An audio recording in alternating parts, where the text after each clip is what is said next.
Hi, boys and girls, and welcome back to Storytime with Mrs. Griselle. Are you afraid of anything? Are you afraid of jumping off a diving board or falling off your bike, spiders? Maybe you're afraid of skunks like me or bats. Well, we're going to read a story today about Franklin. Franklin's afraid of thunderstorms, and maybe you are too. Let's find out what Franklin does. Bye-bye. Franklin and the Thunderstorm by Paulette Burgess and Brenda Clark.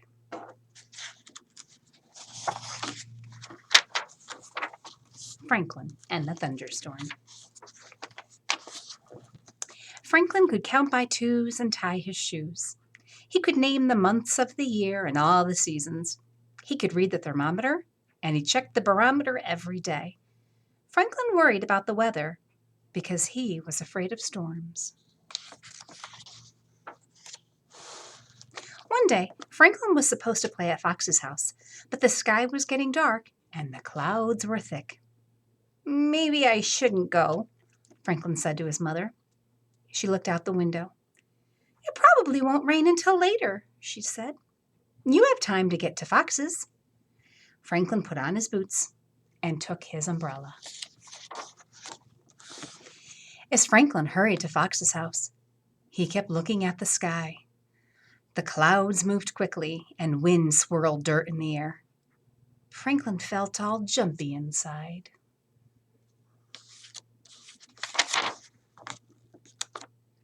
Fox was playing outside when Franklin arrived. Franklin pointed nervously to the sky. "I think we should go inside, don't you?" he asked.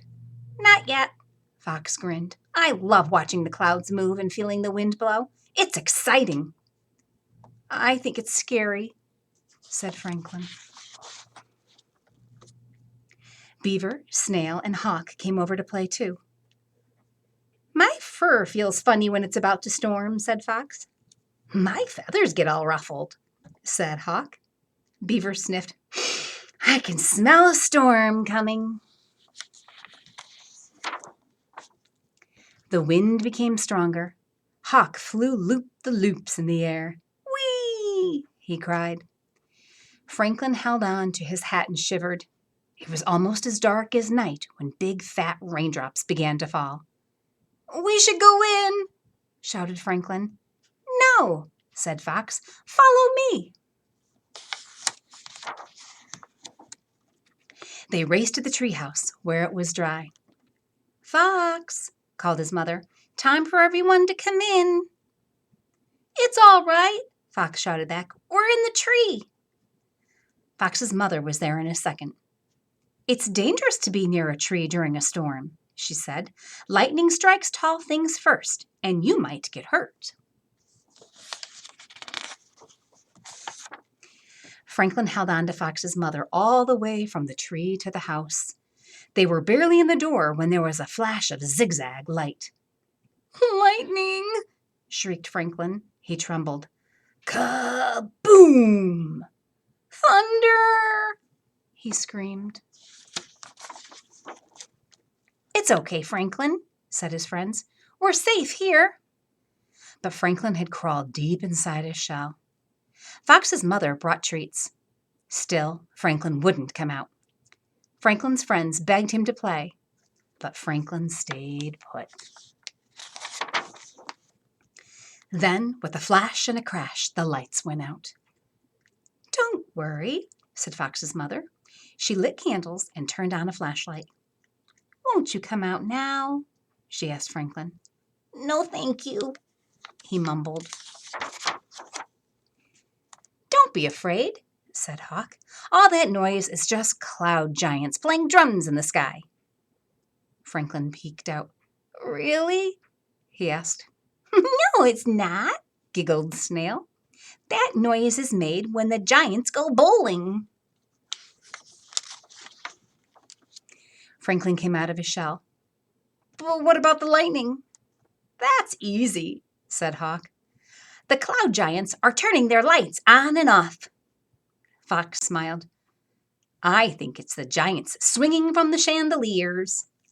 Franklin laughed. "Giants? That's ridiculous," said Beaver. Mr. Owl says lightning is a big spark of electricity that travels from the sky to the ground. The spark is so hot that it makes the air around it pop. That's the sound of thunder. Amazing, said Franklin. Franklin felt a little better. He even played flashlight tag with his friends. Soon there was hardly any lightning. The thunder was a low rumble from far away, and the rain stopped. Then the lights went on. Storm's over, said Fox. Let's go outside and play. Look, said Franklin, a rainbow. I know why the storm is over, Franklin said. Those giants heard there's a pot of gold at the end of every rainbow, and they've gone to find it. Even Beaver had to smile. I hope you liked that story about Franklin and his friends. I think my favorite part of that story was how his friends calmed him down and helped him take his mind off the fear. Sometimes when we get afraid of things, understanding what it is exactly we're afraid of helps us get over that fear. So if you ever are afraid of anything, talk to your mom, talk to your dad, talk to your family members, and maybe you can overcome your fear. Until then, till next time, bye-bye, boys and girls.